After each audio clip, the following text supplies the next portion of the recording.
할렐루야. 행복한 정시 기도 시간입니다.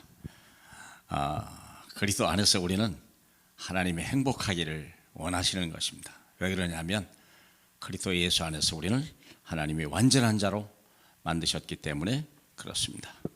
자, 그래서 오늘의 말씀은 우리가 하나님의 것으로 세상을 살리라 하는 말씀입니다.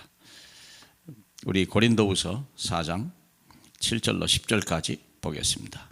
우리가 이 보배를 질그릇에 가졌으니 이는 심히 큰 능력은 하나님께 있고 우리에게 있지 아니함을 알게 하려 함이라.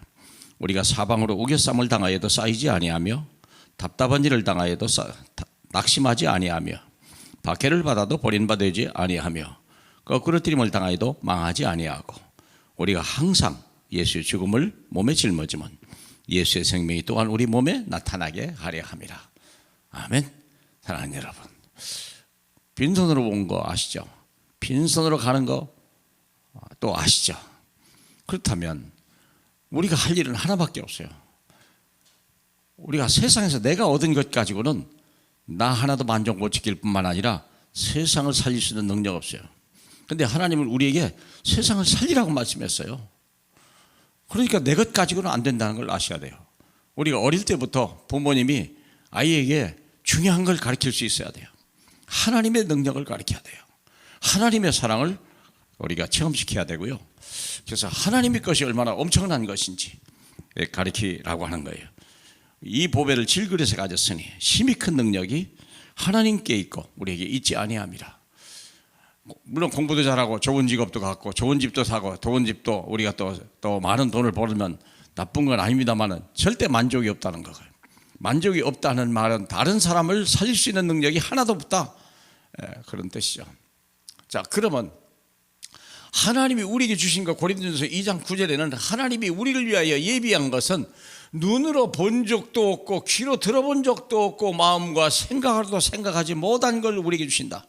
다시 말하면 어느 누구로부터 한 번도 그걸 들어본 적도 없고 눈으로 본 적도 없는 걸 하나님은 우리를 위하여 다 예비해 줬다고 하는 거예요. 그걸 알아야 돼요. 그래서 우리는 어릴 때부터 하나님 것을 내 것으로 삼는 방법을 가르쳐 줘야 되고, 그러면서도 공부를 하지 말라는 얘기도 아니고 노력하지 말라는 얘기는 아닙니다. 우리는 세상을 살기 위해서 세상 사람과 함께 있어야 되고, 우리가 세상 사람과 똑같은데 어떻게 저 사람은 다르지? 그게 중요한 거예요. 남들이 모르는 거, 남이 내 안에 계신 그리스도를 모르고 내게 들려준 하나님의 음성을 알지 못하고 내 마음속에 함께 하시는 하나님을 세상 사람이 모르는 거예요. 그걸 우리가 해요. 요셉이라고 하는 사람이 노예로 팔려갔지 않습니까? 노예로 팔려가는데 그냥 노예인 줄 알았는데 보디발이 보니까요, 하나님이 그와 함께 하신다는 것을 본 거예요. 그런 일이 있은 거예요.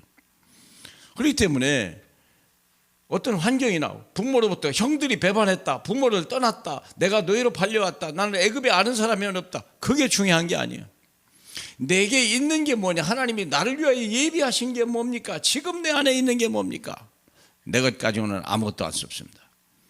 그래서 우리는 세상에 살기 때문에 세상을 알아야 되고 세상을 또 가르쳐야 되고 리더해야 되니까, 그러나 우리 공부를 해야 되죠. 또 열심히 해야 되겠죠. 그러나 열심히 해가지고 보디발을 마음에 감동을 줄 수는 없습니다. 그 하는 일이 형통했더라 그랬죠. 형통했다 하는 말은 우리가 내 뜻대로 됐다는 건 아닙니다. 하나님의 것으로 하나님의 일을 나타냈다, 그 말이죠. 내 뜻대로 말하면 빨리 애굽에서 돌아오는 거고 아버지를 만나는 거고 형들 앞에 한번 큰 소리치고 형님들이 이래서 이럴 수 있습니까? 그런 생각이겠죠. 그러나 하나님의 계획은 다른 거예요.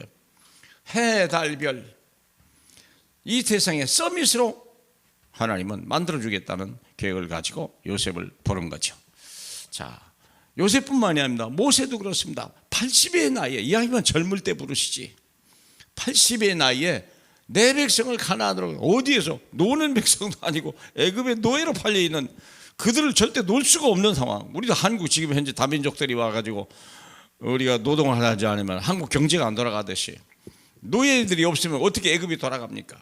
거기서 건져내고 내 백성을 가나안 땅으로 데려가라, 빈 땅으로 데려가라는 것도 아니고 이미 강한 군대가 있는 강한 국가에서 뺏어가가지고 강한 나라로 데리고 가라. 80의 노예. 손에 잡은 건 지팡이밖에 없었는데, 그런데 지팡이가 아니라는 거예요. 하나님이 주신 것, 그걸 세상으로. 다윗이요, 너는 칼과 단창으로 나오지만 나는 만군의 여호와 이름으로 네게 나가더라. 그거예요. 세상에 알지 못한 거, 세상에 가질 수 없는 거, 세상에 생각할 수 없는 그걸 우리와 우리 후대에게 줬다는 거예요. 근데 불행하게도 오늘날 크리스찬들이 이게 모든 걸 잃어버리고 특별히 내 자녀에게 이것을 가르쳐주지 않은 거예요. 그러니까 자녀를 키워놓고도 근심 걱정이 끝이 없는 거죠. 이런 어리석은 일이 어디 있습니까? 안 그래요? 생각해 보세요. 하나님이 아브라함을 불러가지고 모리아 산에 아들을 바치라고 하는데요, 걱정하지 않았어요. 왜? 하나님의 계획이 있으니까. 바울이라고 하는 사람이 풍랑을 만났는데요, 배가 다 깨지고 모든 사람이 다, 이 똑똑하고 훌륭한 사람들이 다 삶을 포기했는데 하나님 앞에 기도한 거예요. 276명을 다 살린 거예요. 하나님이 내 손에 붙여줬다. 이게 서밋이요. 이게 우리가 세상을 살리는 방법입니다. 이게 시공간 초월한 하나님의 능력이 우리에게 있다는 거예요. 모든 문제 속에는 하나님의 계획이 있다는 거예요. 믿습니까? 그걸 찾아야 돼요. 그걸 새롭게 하셔야 돼요. 우리에게는 237 나라 살리라 5천 종족, 전 세계 75억의 인구를 살려내라는 거예요. 하나님의 명령입니다. 우린 가진 것도 없는데 땅을 보면 안 돼요. 나를 바라보면 해답이 안 나와요. 세상을 바라보면요, 해답이 안 나와요. 어디를 바라봐야 됩니까? 내 안에 계신 주님, 하늘을 바라보세요. 그보다 더 확실한 건 내 안에 주님이 함께 계시다. 그래서 나를 주신 것이세요. 사도행전 1장 1절. 데오빌레요, 전에 내가 말했던 예수 그리스도, 그 예수 그리스도. 누가복음이 얘기했던 주인공 예수 그리스도, 사도행전의 주인공 예수 그리스도, 그리고 하나님 나라. 예수 그리스도가 이 땅에 오신 것은 하나님의 나라를 위해서. 내 마음속에 하나님의 나라, 내 몸속에 하나님의 나라, 내 가정 속에 하나님의 나라, 내 교회 속에 하나님의 나라, 내 직장 속에 하나님의 나라, 내 자녀들 속에 천대까지 하나님의 나라, 모든 땅에 하나님의 나라. 그래서 하나님이 능력을 주는데 오직 성령이 너희가 임하시면 너희가 권능을 받고 땅까지 일어나 증인이 되리라 약속하셨습니다. 이걸 붙들고 승리하는 저와 여러분 되길 주님의 이름으로 축복합니다. 우리 하나님 아버지 감사합니다. 홀로 영광을 받으시고 우리를 땅끝까지 증인을 했던 그 언약 붙들고 승리하는 우리가 되게 하옵소서. 예수님 이름으로 기도합니다. 아멘.